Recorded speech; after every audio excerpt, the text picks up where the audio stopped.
can you imagine sitting down with your manager and the manager says, right, I'd like to give you some negative feedback. Yeah. You're probably going to be sitting there thinking, right, this is going to get bumpy.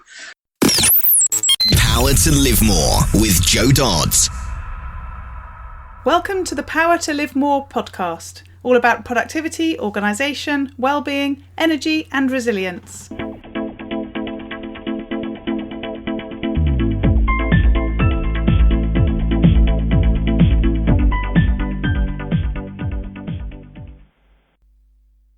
I'm Joe Dodds, and I started this show to enable interesting people to share their stories about how they use their power to live more, and by that I mean to do the stuff that they want to do more than the stuff that they need to or should do.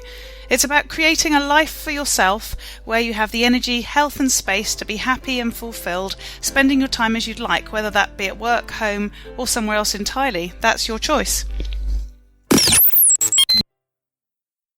Hello. My name is Ellie Dodds and I'm co-presenter, and today Joe is interviewing Mark Huggins of Corporate Drama. In Joe's other business, she works with the Engage for Success movement all around employee engagement. Mark and Joe met through the movement after he presented at their conference in 2015 and was interviewed for their radio podcast. Mark is the owner and managing director of Corporate Drama, a dramatically different training company. His team helps business people to learn their behaviours and relationship skills to create the very best places to work. Mark's team are all professionally trained actors, which means that they have a unique perspective and pragmatic approach to their participants' learning by doing. Mark, at the age of 21, was the youngest store manager appointed by Argos, managing a team of 40.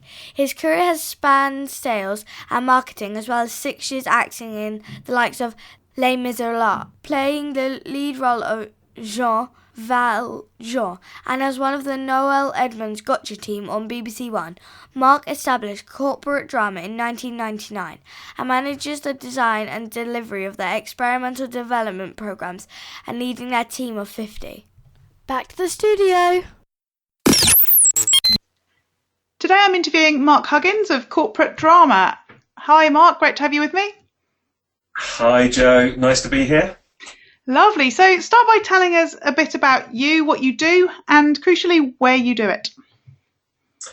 Okay, well, I'm managing director and owner of a business called Corporate Drama, and we're a dramatically different training company. So we are an organisation who help people learn the behaviours and relationship skills to create the best places in which to work. And we do this very much by experiential learning, or learning by doing, as it's often referred to. Lovely. And where do you do it? Do you work from home? Do you have an office? You sound like you have a number of people involved. How does that all fit together? Okay, yeah. So the office is based primarily here at my home, but we also have offices in London, and we actually have a team of 50 associate business role players. So these are the actors that help with the experiential process. And we also have a team of associate coaches and trainers. There's about 20 of those.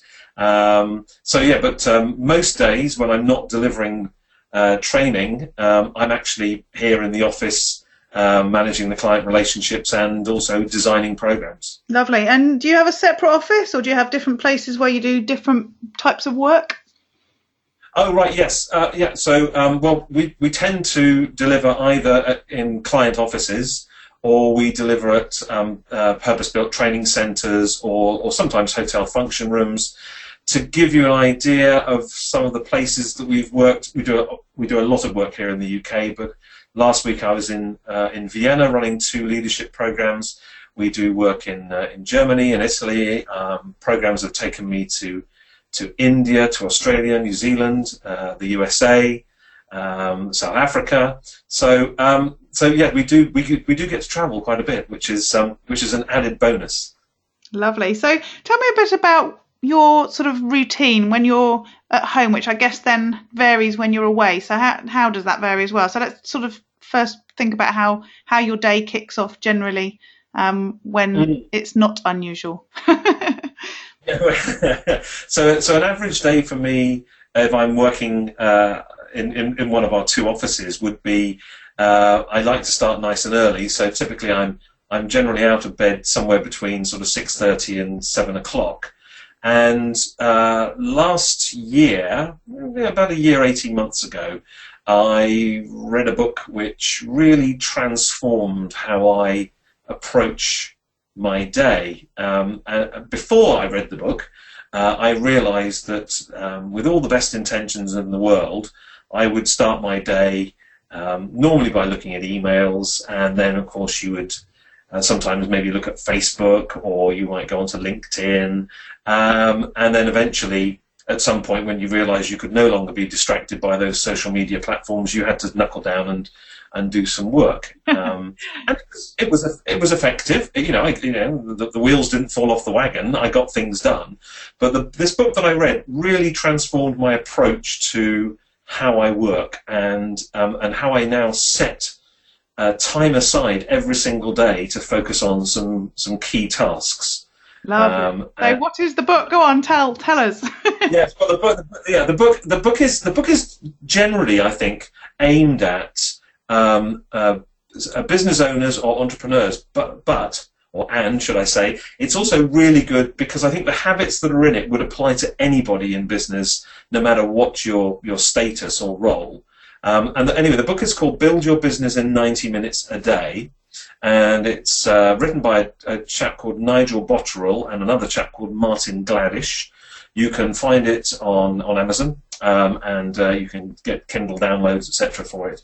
The central message of the book is that if you set a period of time, Nigel recommends 90 minutes, but you could actually have any set period of time.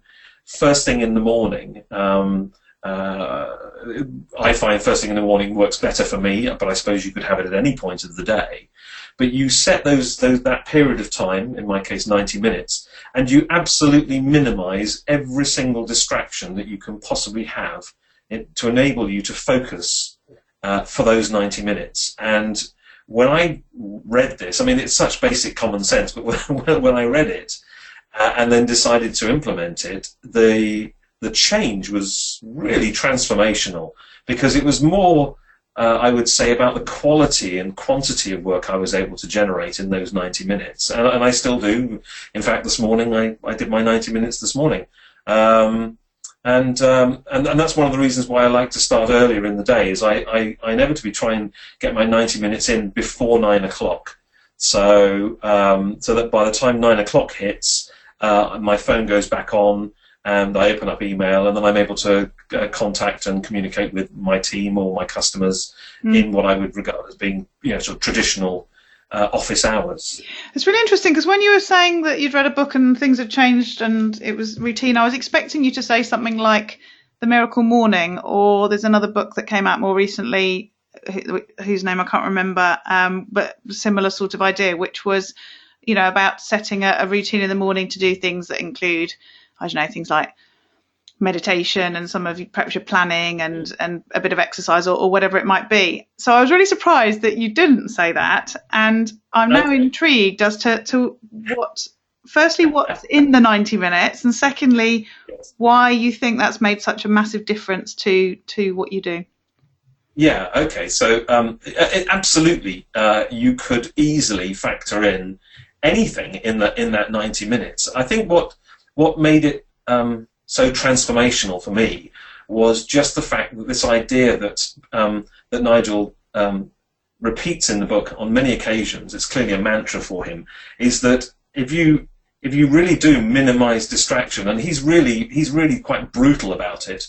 He says things like, achieving your business goals won't happen if you're busy looking at funny pictures of cats on Facebook. and I think he's got a really interesting point, which is the fact that these things are incredibly powerful at distracting us away from the things that we should be doing, whether that be, in my case, a lot of it's to do with how we market the business. So, for example, I will spend a lot of time first thing in the morning writing blogs, or I have an automated email system using Infusionsoft, which I know from listening to previous recordings, a number of your interviewees have said how big a fan they are of Infusionsoft. So I have Infusionsoft set up as a marketing tool, and I send out weekly chatty emails and top tips and advice emails. So I'll often focus that 90 minutes on writing maybe 2 or 3 of those, and possibly even a blog to go on the website, or I might turn my attention to a particular program that I'm developing, because I've also found as well, by coincidence, that I seem to be able to do my best work first thing in the morning in terms of the more creative side of what I do.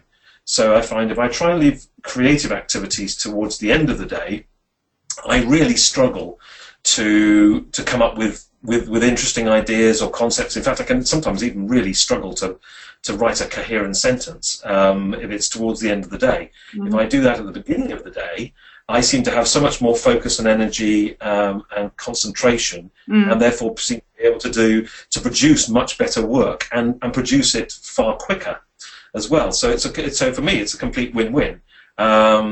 The only frustrating times are when I'm really busy delivering, and sometimes I have to compromise my 90 minutes to maybe 15 minutes or half an hour, because I might be delivering a program that day, and I just don't have the time between getting up first thing in the morning and I can't give myself 90 minutes. I just don't have the time in the day. No, that's the struggle I have when your world's different to normal, how to fit these things in. Okay, so how do you decide what to do in those 90 minutes? I can see that the time, focus time without being interrupted is very valuable, but by the sound of it also is most valuable if you get the right tasks done in that time. How do you decide what those are, and when do you decide what those are? Okay, so yes, a really good question. So I have in front of me, actually on my desk as we speak, I'm looking at it right now, a large yellow pad, which bright yellow pad, which has 5 columns down it, vertical columns, and each of those columns are a day of the week.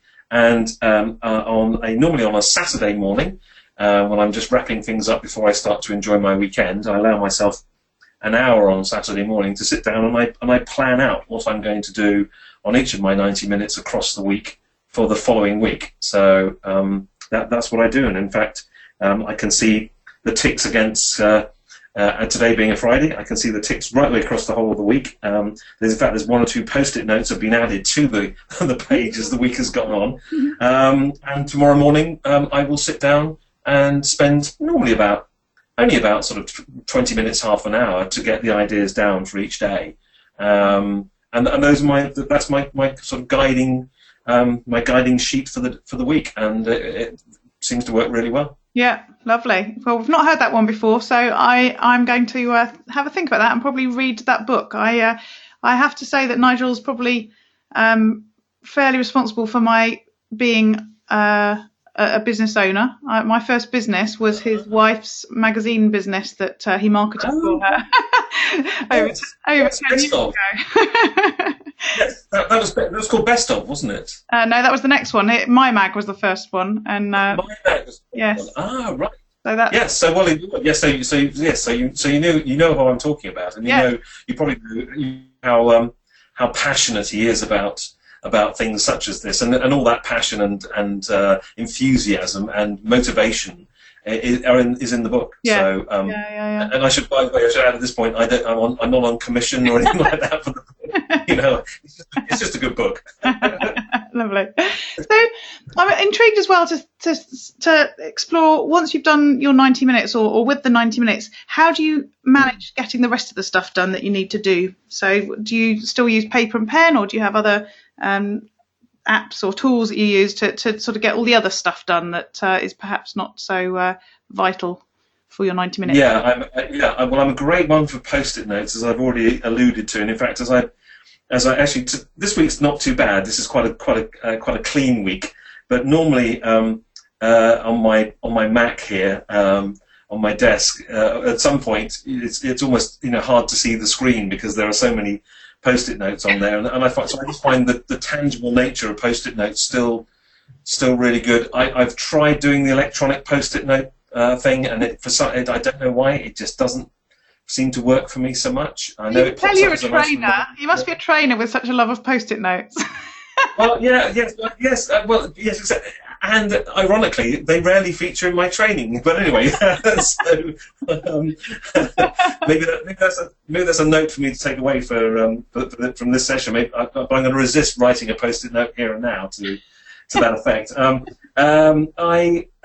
a great one as well for as I look down on my desk. I've got my notepad, which is an A4 notepad, and I will turn to that on things like train journeys.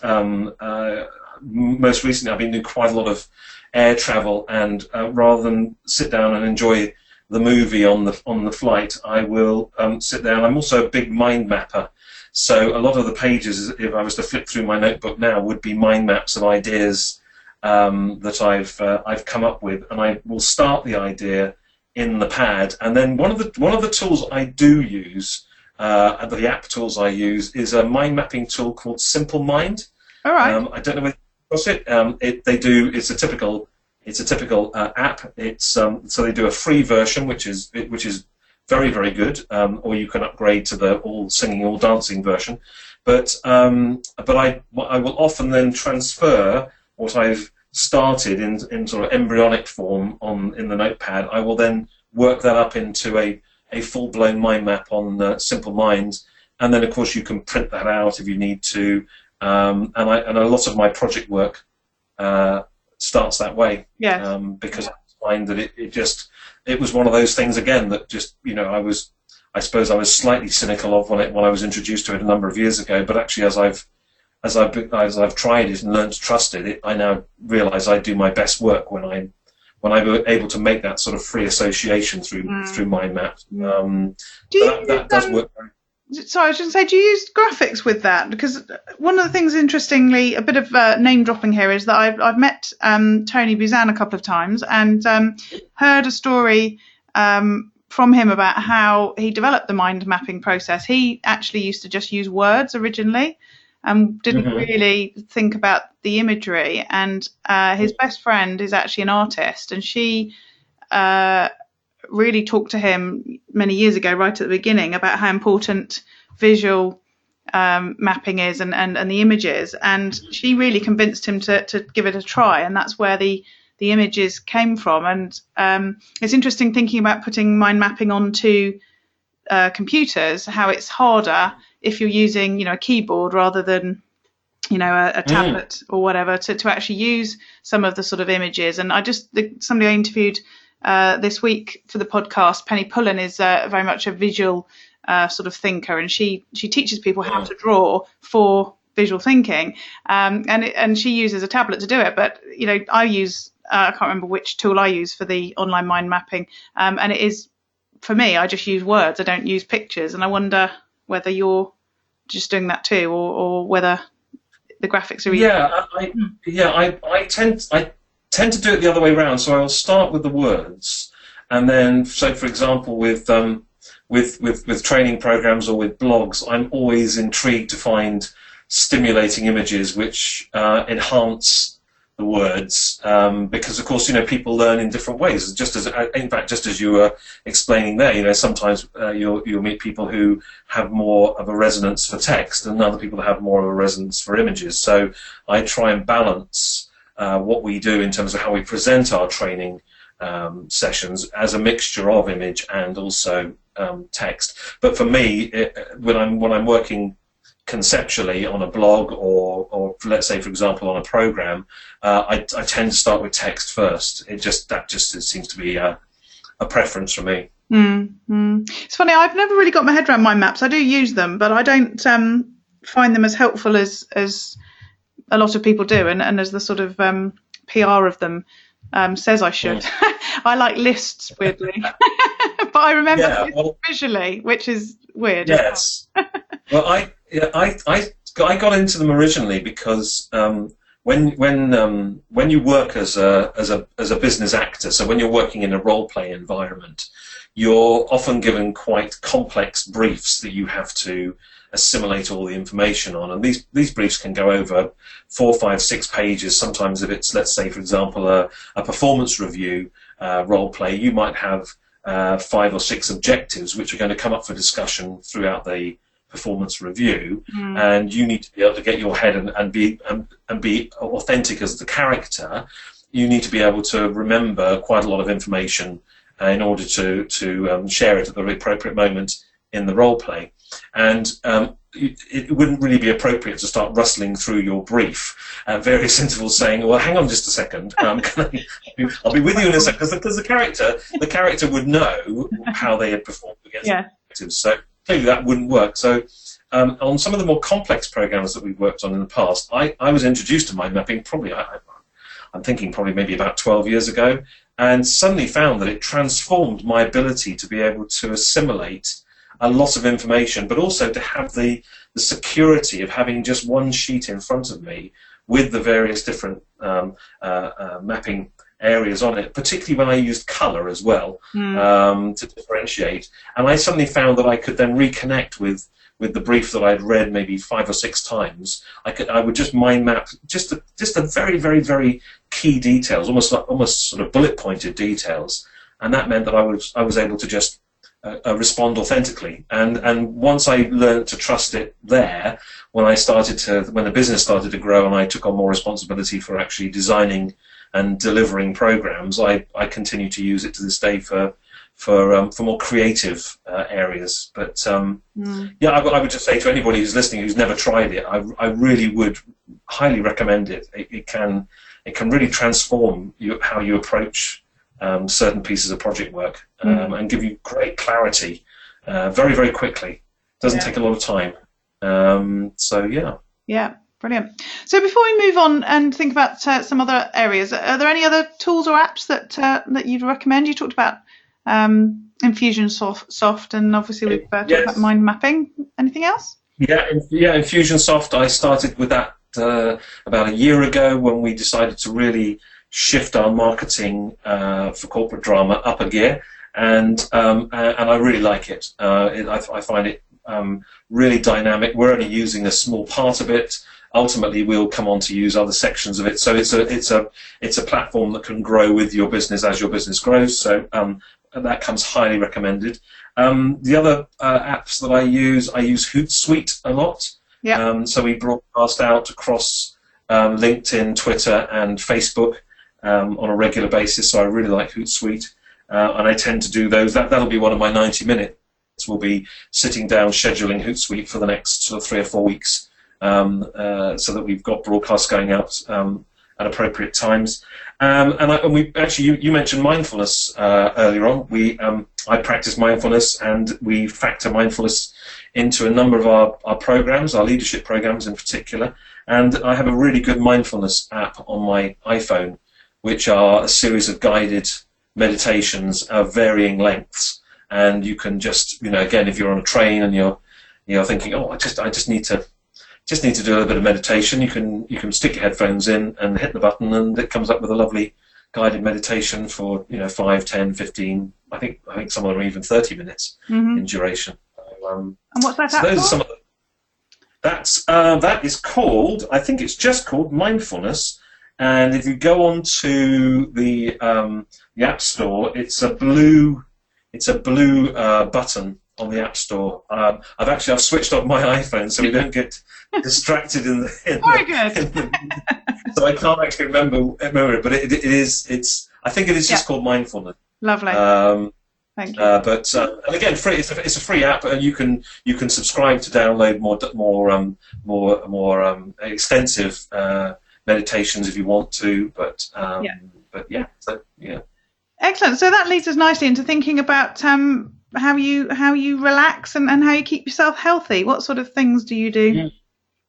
Well, I'm very lucky that I live in South Buckinghamshire in a little village, and we're surrounded by open countryside and woods and some beautiful bridle ways and walks around here. So walking is very high on my priority of activities. I'm also extremely fortunate that my good lady wife is very, very good at monitoring our diet, and so every day, in fact, that I'm at home, we will have. We normally only ever have 2 meals in the day, so we'll have a brunch, and then we have an evening meal. But the brunch will always contain salad and always contain fruit.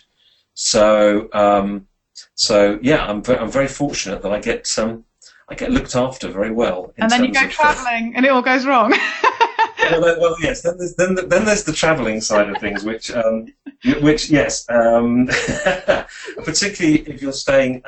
So, for example, last week we were in Austria, and my experience of working in Austria, which I've done quite a lot of over the last 3 or 4 years, is the Austrians, A, love their food, and B, they're extremely generous. So you go to a hotel, and if you're working in the hotel, as we were last week, and they offer a buffet-style lunch or dinner, trying to restrain yourself is extremely hard. Yeah. So yes, that is always a challenge. Yeah. So it strikes me with the sort of work that you do that managing your energy levels is really key, and I guess you're probably dealing sometimes with travel and jet lag and that sort of thing as well. So how do you keep yourself energetic and energetic enough to do the work that you do? Well, that's really interesting, because yes, quite a lot of our work takes us a long way away. So I've worked in, as I say, in India and Australia, New Zealand, Southeast Asia as well. And in terms of jet lag, the thing that I've learned over the last few years is really be choosy about your flights, and I mean working out, if you can, when you land in the new country. I always try and make it sometime in the afternoon, local time, because then I've only got a few hours before local time. It would be bedtime. Yeah. And I find that you can very, very quickly successfully get onto local time. And I generally, if I'm working the next day, so if I land afternoon of, let's say, a Monday, and I'm delivering a program on the Tuesday, I'm also a big fan of those herbal sleep aids, not the chemical ones, but the herbal ones. Yeah. And we'll normally pop just one of those and probably have a chamomile tea or something like that. And I find that really helps me get a good night's sleep, and I wake up feeling very good the next day. I do have to be mindful of how I use my energy, because if I'm leading a program, and it may be often a 2, 3, or even sometimes a 4-day program, I have to be very careful about managing my time so I don't effectively burn out, particularly if there's long haul travel involved as well. Yeah. Luckily my training, because of course we haven't talked about so far, but I trained as a professional actor before I got into the world of the corporate world of training and role play. What it was really, really useful, when you're faced with doing 8 shows a week, let's say, for example, some of the stuff I've done in the West End shows like Les Miserables, you're doing that's a 3-hour show, which involves a lot of singing, and you're doing 8 of those a week, and plus also often rehearsals as well during the week. So that's a lot of energy you're having to use, and make sure that you're applying it appropriately across the week so that your performance doesn't dip. So I tend to rely on a lot of the experiences that taught me, and that really, it's the good old stuff that your mum always tells you about, which is, make sure you get plenty of sleep, make sure you drink plenty of water, and you eat healthily, and magically that way you seem to be able to get through the week. If you stop doing those things and starting to burn the candle at both ends, well then don't be surprised when by Thursday you're feeling completely shattered. Yes, yeah. Did they teach you some of that stuff when you're at theatre school or wherever you go to learn such things? Because I don't know, I look at some of the soap actors and hear about some of their schedules, and just I'm amazed that they manage to continue for so long with those sorts of regimes. Do they build that in when you're doing the training, or do you just have to sort of work it out as you go along?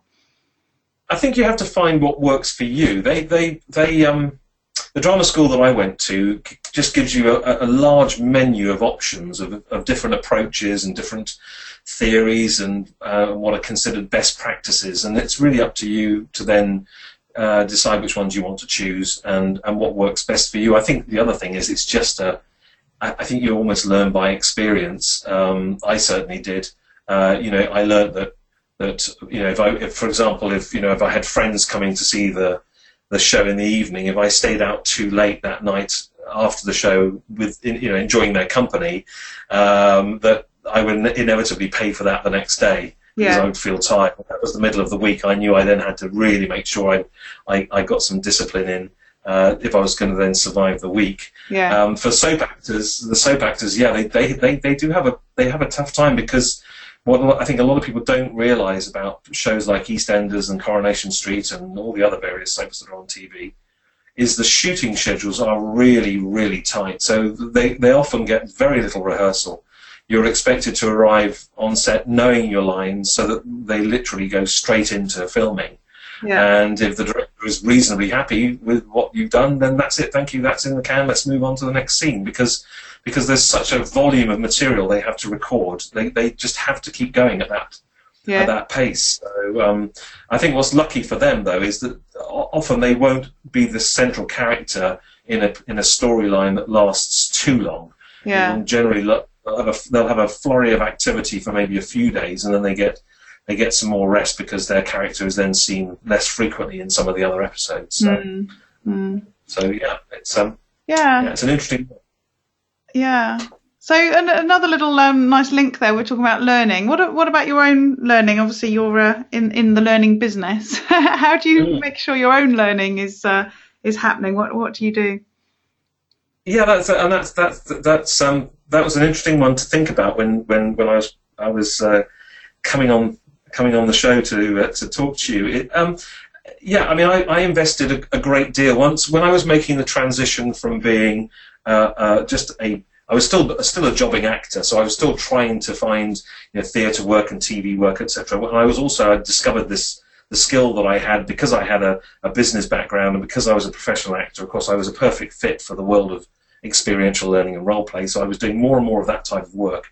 And then I made the transition into becoming a facilitator, and around that time I did a huge amount of investment into my own personal development, because I was working as a freelance as well. It all had to be funded by me as well. So within the space of about 18 months, I had become accredited in a number of psychometric tools. I'd embarked upon training to become a qualified coach, and to this day, I find that as I deliver programs and as I work with different organisations, different cultures, different people, I'm constantly learning about their world, and that I find fascinating to see how that impacts on my view of the world. And it's particularly when it comes to organisational culture, it's fascinating to see what organisations are doing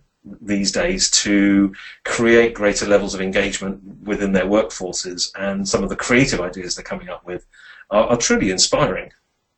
Yeah, and I guess a lot of what you do sort of encourages that, because it is quite different, isn't it? I was just trying to remember. I worked with an organisation years ago that did this sort of thing, and it always as somebody sort of buying the service, if you like, it was really refreshing to have people who knew what they were doing, rather than trying to do it internally with people who were pretending to be people, doing a sort of role play.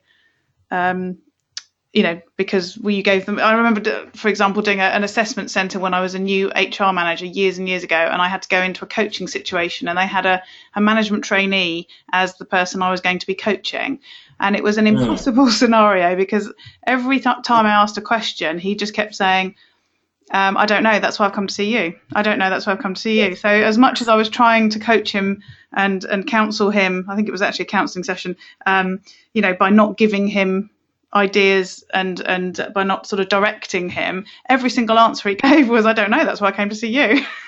And I came out of it thinking, right, I failed that one, but also I don't think I could have passed it, because he wasn't responding naturally like a real person would have done. He got the brief, Yeah, and that's where, we're very, very used to coming into organisations and And if we're running the training ourselves, we announce, who we are and why we're there. And we at the beginning of the day, or if we're there working in partnership with an organisation, so we might be working with their L&D team, and the realisation on the faces of the participants of that program that there's role play involved, and you can physically see people sinking into their seats, and I'm sure they're thinking, why on earth did I volunteer, or why did my manager volunteer me to come on this program? It's going to be nothing short of ritual humiliation. And I always tell people that's why I became a trainer, so that I could get everyone else to do role play and I didn't have to do it anymore. There's an element of truth in that.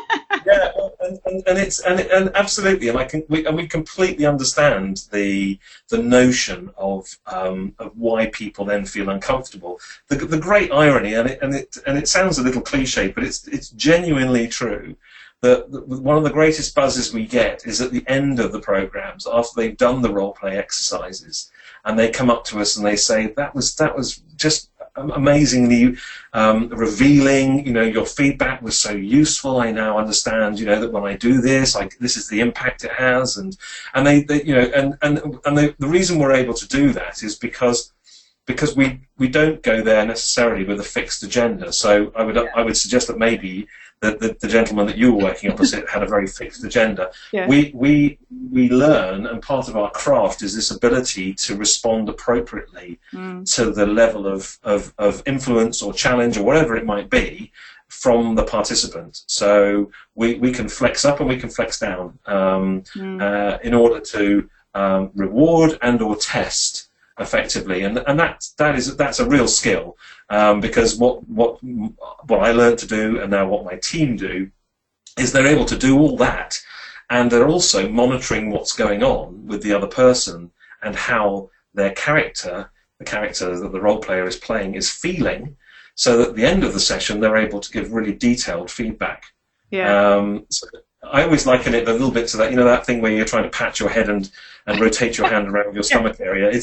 It's kind of completely counterintuitive, and yet it really does work brilliantly in terms of raising awareness and building confidence in participants, particularly around skills that involve behaviour. So, selling, managing, leading, influencing, all those core business skills, inevitably they boil down to a behaviour of some sort or another. So yeah, that's what we're able to do. But we're quite often, we don't feel very welcome often beginning of the day, but we certainly feel welcome at the end.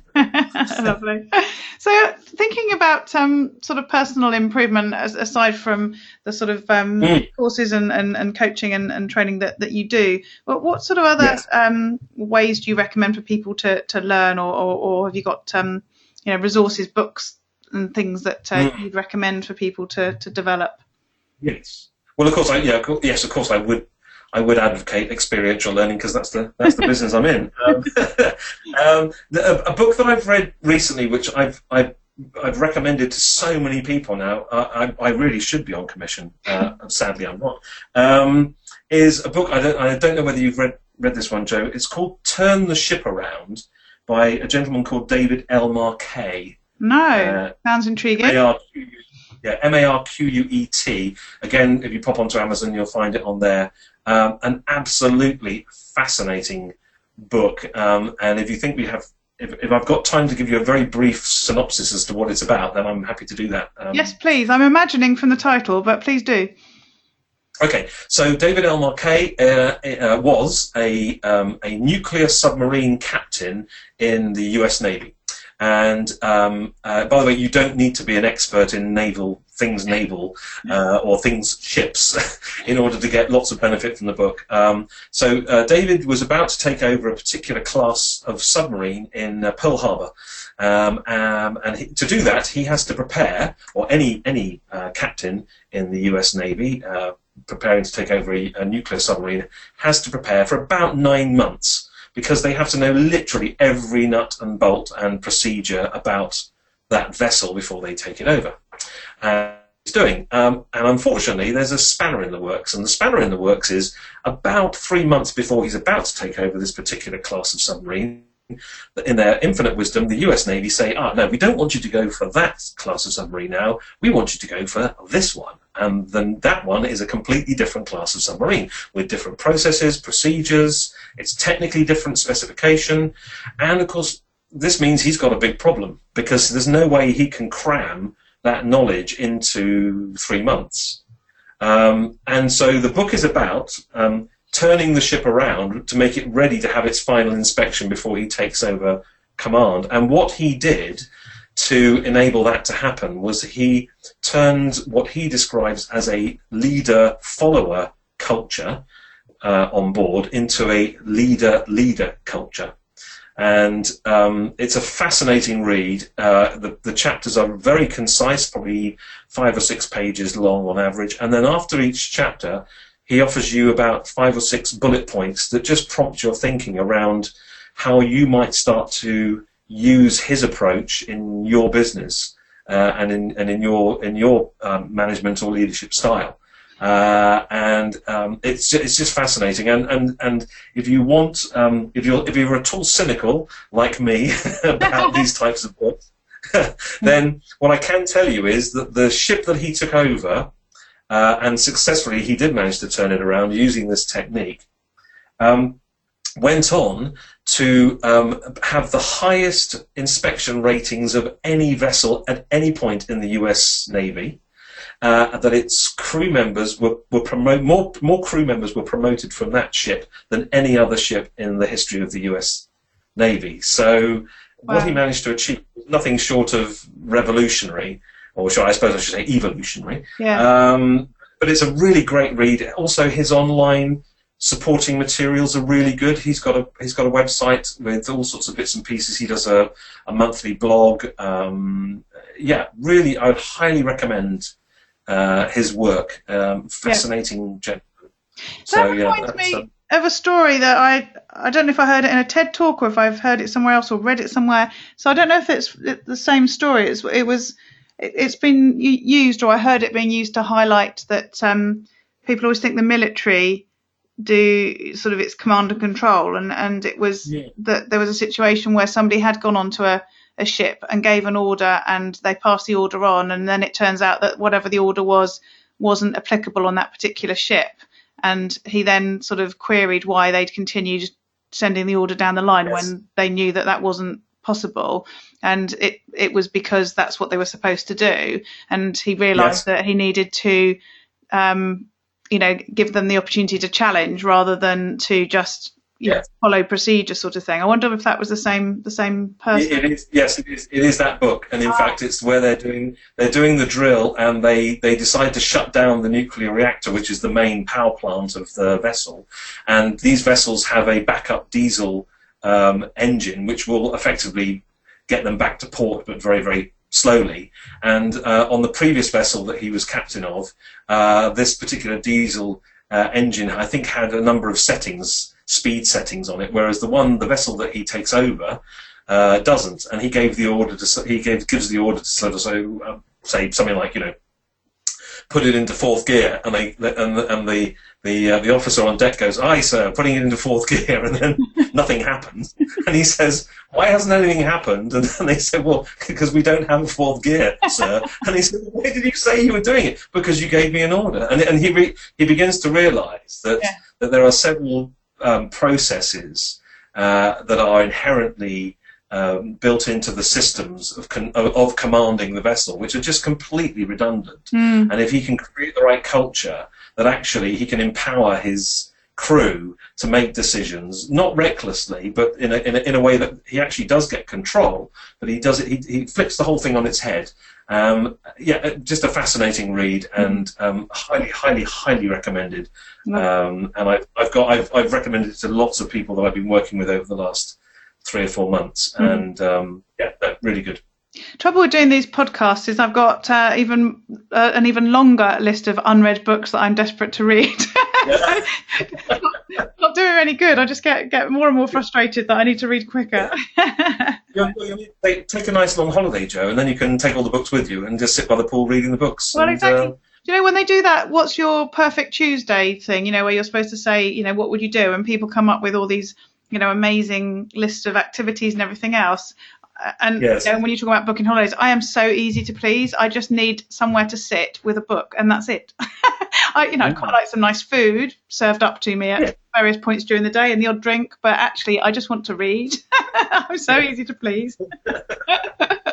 So what about other forms of learning, entertainment, inspiration, films, music, any of those that spring? Yes, I've always been I would say a fan of mood music, and I don't mean by that, the sort of annoying stuff that you get played in lifts and and the stuff that they play too loud in restaurants. But I have very eclectic musical tastes, and so I often put music on when I'm doing tasks. I don't put it on in my 90 minutes though. I found that if I do that, it affects the quality of what I do. But yes, I like to listen to music a lot. So, but it can be anything from sort of the Happy Mondays through to Mozart. I mean, it really is that eclectic, and it will just be dependent upon my mood. I don't, however, use music on programs that I design, because I just think that again is distracting. Yes. People key into their own memories, don't they, based on pieces of music quite often, so that can change the atmosphere without intending to, can't it? I think it can. I just think that playing music while people are doing reflective exercises, it's more noise in the room that people have got to try and battle through to try and think clearly. So I'm just a fan of good old silence, really, for the 5 minutes when they might be reflecting and, say, for example, putting thoughts in a workbook or whatever. Yeah. But yeah, music very important to me, and of course, coming from an arts background, I still like to get into town to see as many plays as I can, and films, and I'll often particularly go out and see movies that connect with the type of work I do. So I was very keen to see recently the Steve Jobs movie, which I found absolutely fascinating. And what was the other movie? It escaped me. The movie about the financial crash with Steve Carell and is it called The Big Short? The Big Short, I think it's called. It's about the guys who try and bet against the U.S. housing market. Right. If you haven't seen it, it's an amazing film. It's at times funny, and at other times absolutely jaw-dropping, because you begin to realise how inappropriate, shall we say, the whole financial structure was around mortgages in the U.S. leading up to the 2008-2009 crash. So particularly, I'm particularly fond of movies that deal with business relationships, leadership, that type of thing. I find those very inspiring sometimes.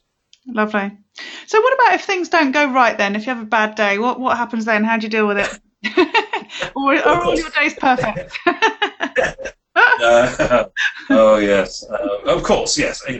Being someone who works in the world of training every day is. I think it's going to sound a little cliche, but it is genuinely true that when we're working with people experientially, we say to them again to try and get away from this feeling that people are being tested. The role play is there to ensure they've understood and they can implement, or whatever it is that we're talking about, the behaviour that we're talking about. But the role play isn't there as a test, it's just there as a chance to practice. And sometimes that practice will go really well and you'll get really good motivational feedback, and sometimes it won't go well and you'll get more developmental feedback.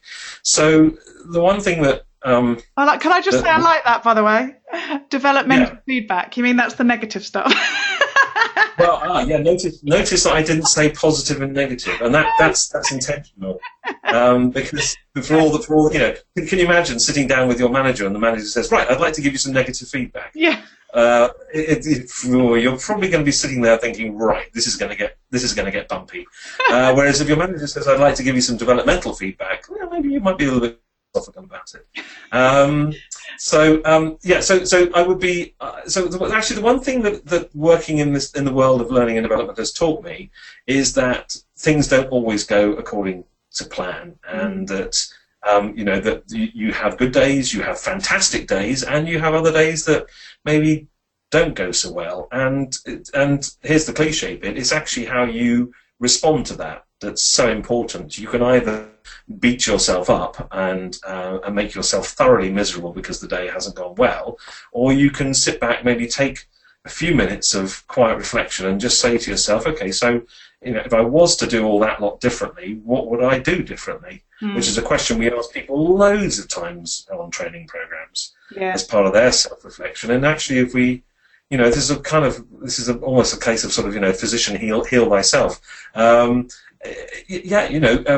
find that reflecting back and just thinking, okay, it didn't go according to plan, but there will be learning that you can take from this. And as long as you apply that, then there's a likelihood that you'll get some benefit from it. The alternative, of course, is just to beat yourself up and get thoroughly miserable. And that's not really worth it at the end of the day. And it's something also, going back to what we talked about earlier on, it's something that mindfulness has taught me as well, is the power of letting go of things that bother you and worry you.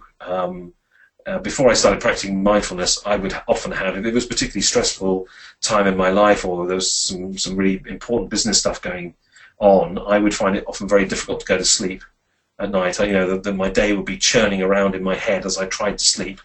And of course, the more you try to sleep, the more the thoughts come, and it's almost like they're teasing you. And once I learned that actually there's some very, very simple techniques that you can just, as long as you focus on those, you can let go of it all very, very quickly. In fact, often within seconds of just focusing on my breathing, you suddenly find you're fast asleep, and the next thing you know, you're waking up the next morning. So so that would be my top tip for bad days: reflection, and then thinking of what could have been better, and a bit of mindfulness to prevent sleepless nights. Yeah, exactly. So what about the days when you've lived more, the days when you've got to the end of the day knowing that you've done the things that you want to do, as opposed to what you feel like you should do or you had to do? What does that look like? I've already told you mine is probably just reading. What's your day?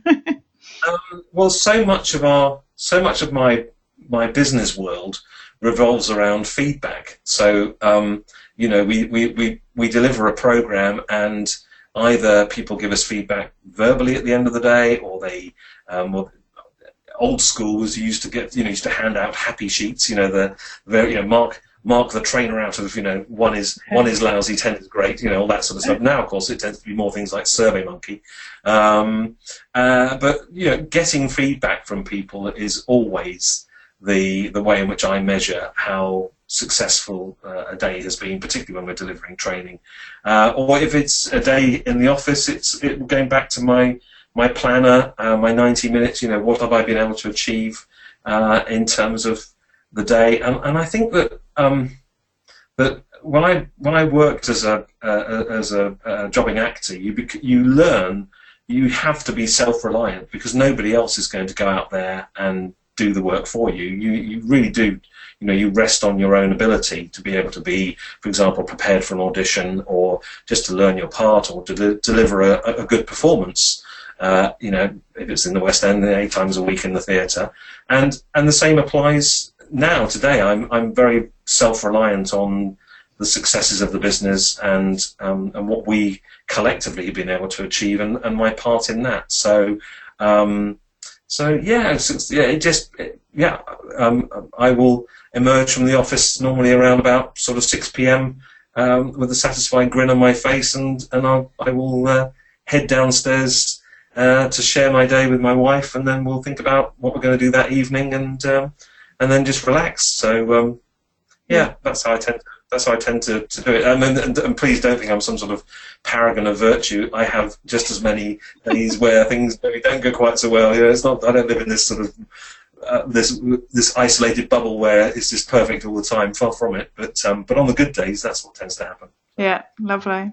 So how can people find out more about you, what you do, and connect up with you? Oh, okay. Yeah, well, probably the best thing to do would be to head on to our website, which is www.corporatedrama.co.uk, and there's a whole mass of stuff on there that you can explore, from appraisals on assertiveness and communication styles, and there's videos on there you can watch, and there's blogs you can read. There's a whole host of supporting material around what we do and some of the tips and techniques that we pick up on as we go about doing our work. And so there's that. Or I'm on LinkedIn as Mark Huggins. You'll be able to find me because you'll just look up there and it'll be Mark Huggins, Managing Director of Corporate Drama. Please do, if anybody who's listening to this wants any more information, just ping me a message and I'll be more than happy to reply. On the website, of course, you can connect with us by email. And again, if anybody has any questions, please don't hesitate to ping me a message, and I'll be very pleased to reply. Lovely. Thank you, Mark. Really appreciated you joining me. I've really enjoyed our conversation, and look forward to going and checking out some of those resources. Yeah, great. Thanks, Joe. It's been fun. Nice to chat. Joe's Gems. I've changed the podcast slightly for 2017, and Joe's Gems will be a bit different. I'll share my own tips, thoughts and ideas after the guest interview, sometimes referring to something that came up in the interview and sometimes using completely different content. This first one is from a live radio show called Money Talk that I co-host with Simon Webster from Facts and Figures. I get a slot in each show, and this first one is where we talk about one of my 5 fundamentals to using your power to live more. This one is about the first fundamental, which is simplify. We talk about why it's important to simplify your business and your life, and why you probably want to set goals for yourself, but you may not want to share them. Have a listen. Today we are going to talk about one of my 5 fundamentals. So when I work with home-based business owners around improving their productivity, organisation and well-being, I use my 5 fundamentals as a bit of a process. And the first of them, they're 5 S's, and we'll talk about all of them over the coming months. But, do you want to trail what the 5 are, or are you going to keep it as a surprise? No, I'll trail what the 5 are, so we know what we're looking for. So we've got simplify, which we're going to talk about today. And then we have systemize. The third one is share. The fourth one is self-care. And the 5th one is sustain. Oh, well, they sound. So those are your core 5. Yes, absolutely. Right. So we're going to talk about simplify today, which is very appropriate for me in the room. Well, they're sort of steps, although self-care should be part of it all. It's not necessarily step 4. But I do think that simplify is the thing that should be done first and talked about first, which is why we're starting with that one.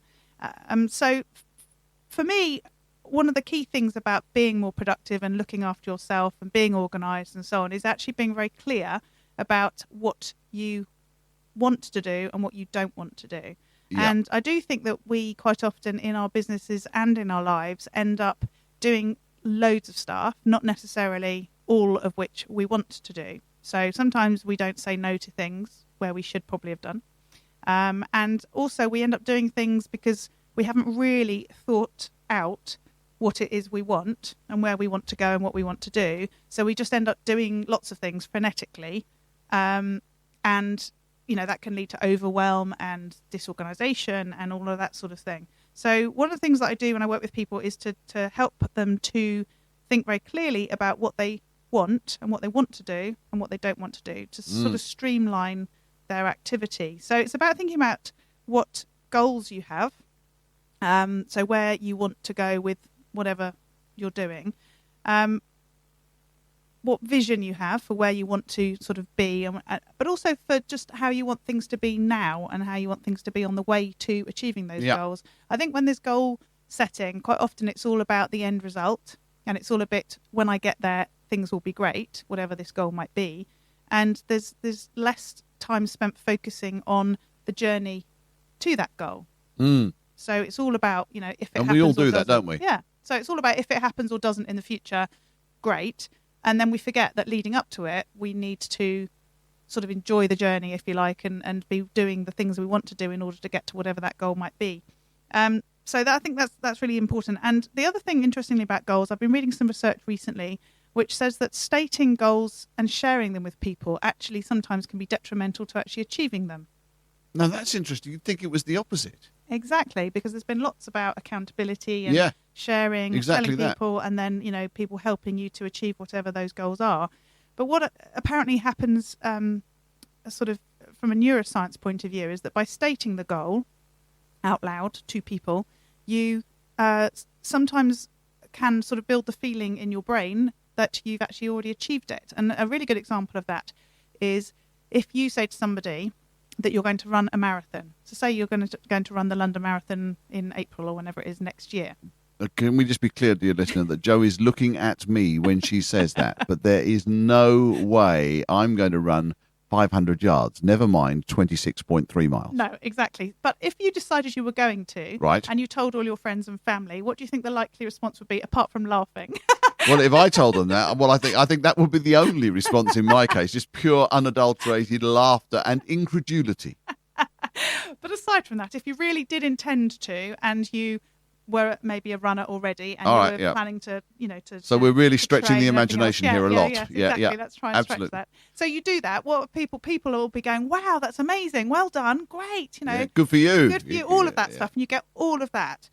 And actually that is some of that payback, isn't it? You don't actually have had to have run it almost because people. No, you just have to state the aim. Yes. Yeah. So you get all of that without having to do it, and maybe then your motivation to actually do it in the end isn't as strong as it might have been because you've got some of that. Well, does it go from pull to flight from because you were pulled towards the I'll use the word adulation, but respect or kudos of saying you're going to run it. But then having told people you're running away from the fear of the hilarity of those people when you say, well, actually, I decided I wasn't going to bother after all of that.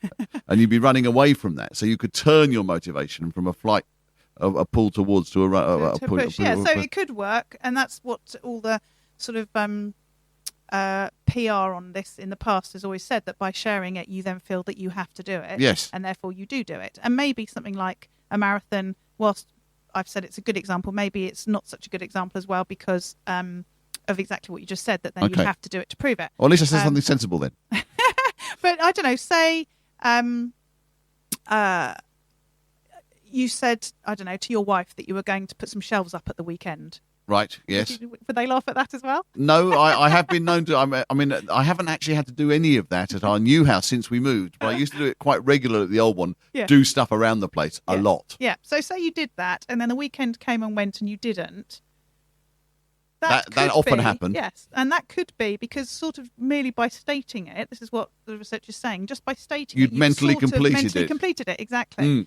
So it's really interesting that now when I'm talking to people about setting goals, I'm actually suggesting that they don't share the goals. They might share their activity as it goes along, but maybe they don't share that end result on the basis that it may stop them sort of getting it would be all of these things, I suppose, are on a set of scales, and you've just got to have one little extra weight that tips the scales the wrong way, and things don't happen because everything's balanced on a knife edge in life. You can cross the road or not cross the road, and that could be the day that you were or weren't knocked down. You just don't know. No, exactly. Everything hangs on a knife edge. Exactly. So just to sort of bring it to a close, I like vision, I like goals. One of the things I really focus on is roles. So for your business and your life, what is your role, or what roles do you have? So it might be, in my case, it might be wife, mother, friend, business owner, speaker, trainer, coach. What are those roles? And therefore, what do I need to do? And what do I want to do as I move forwards in each of those roles? You've got all those roles. It gets very complicated, doesn't it? It does, exactly. Which is why you need to simplify. Yeah. And, an example for me is, I started this business about 18 months ago, having been originally, as you know, well, not originally, but more recently, social media, then getting very involved in employee engagement, and then wanting to help people with productivity, organisation and wellbeing with this business, and then thinking, well, how am I going to sort of deliver that to people? How am I going to make it all make sense? And how am I going to get everything done? Because I've got two quite so different many hats. areas. Yeah, exactly. So many hats, exactly, not just two. And so I simplified it by deciding that, the social media, employee engagement piece was all going to be in one bucket, if you like, and the productivity, organisation, wellbeing in another, and that those are the two things I'm working on. And then I can decide what I'm going to do and what I'm not going to do based on those two particular roles, those two parts of my business, and then be very clear about, what I'm prepared to do and what I'm not prepared to do. And, the other thing is I'm getting really good at saying no, because I used to take on so much. There are two or three jokes I could run there, but none of them are fit to air. So I'll leave it to you, dear listener, to see what I was thinking there. Exactly. But, I do quite a lot of volunteering. And, we had one of the places where I'm a trustee recently, the chair unfortunately died, and we were looking at getting a new chair elected. And I actually physically sat on my hands at the meeting where we were discussing it, because that to me was a bit of a physical sign to myself to not put my hat in the ring. It's always the danger when you're involved in these charity things or community things, and I'm involved in one or two myself. You think, well, I'm actually a competent business person. I could actually do that. I could organise this. I could run that. I could make a contribution here. I could serve in some capacity, because organising stuff for other people's charities is an act of service. It's not an ego trip. Yeah. Well, it shouldn't be. Yeah. And you've actually got to learn to say no to that sort of stuff, because A, you might run the risk, as you've suggested, of taking far too much on, and B, you're robbing other people of a chance to have a go themselves and maybe grow in an area they've not actually had a chance to move in. I like that. I like that as another concept. Yeah. So it is about sort of being clear and saying yes to something, does that align with where you want to be, what you want your life to be like, with the vision that you have, the goals that you set for yourself? And if it doesn't, then you say no. And so that's, part of that whole simplification. So, so just to summarise, I just think the first thing is being very clear about what you want in your business, your life, your relationships and so on, and deciding on that basis what you're going to do and what you're not going to do. Use your power to live more. All the information in the interview is available on the show notes on the website powertolivemore.com/ in this case 25.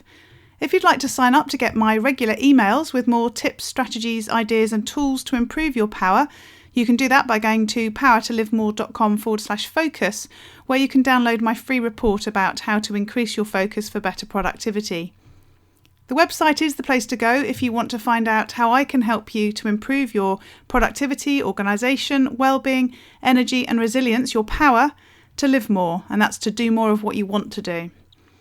I have a membership site with all the resources recommended on the podcast and in my newsletters, organised by topic, as well as online courses and templates to use for business planning and blogging, so you can take the DIY option to working on your power to live more. And if you go to powertolivemore.com/membership site, you can find out more there. You might also be interested in my Get Stuff Done with Power group accountability system, and that focuses you on powering through that to-do list and starting and completing those tasks and projects that up to now may have eluded you. So to find out more about that, go to getstuffdonewithpower.com. Or you may have a more specific need or just want to talk to me about how I can help you. If that's the case, you can book in for a free hour call with me by going to powertolivemore.com/power chat. Again, the link for this show is powertolivemore.com/25, and all the links I've just mentioned can be found on the homepage of the website, powertolivemore.com. And we look forward to speaking to you next time.